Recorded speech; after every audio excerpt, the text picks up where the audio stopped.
Hello, I hope you're in fine voice.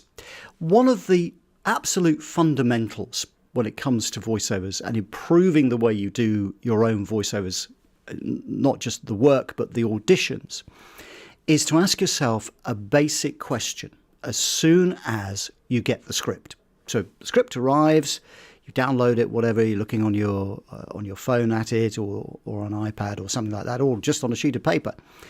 And you have to ask yourself a really important question. And that is, how am I trying to make my listener feel?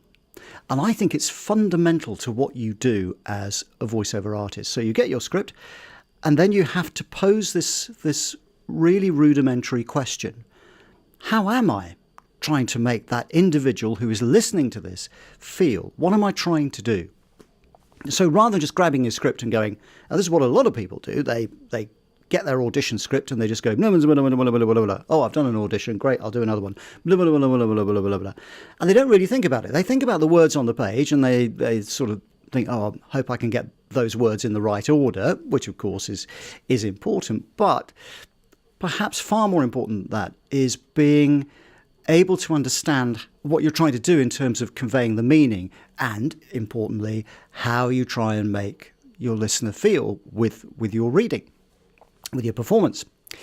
So when you get a script, grab hold of it, look at it, and then ask yourself that question and be honest with yourself and say, how am I trying to make them feel? Am I trying to make my listener feel happy or sad or intrigued? Am I telling them a story that's quite scary? Am I trying to scare my listener? What am I trying to do? And you have to start with that question first before you can read it, because you don't know what tonal style to read it in.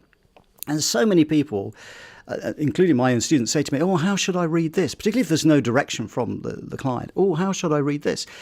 And my answer is, well, what is the script trying to say and how are you going to say it? And of course, how are you trying to make your listener feel? What emotions do you want to convey? And we are human, so feelings are absolutely at the core of what we do when we're listening.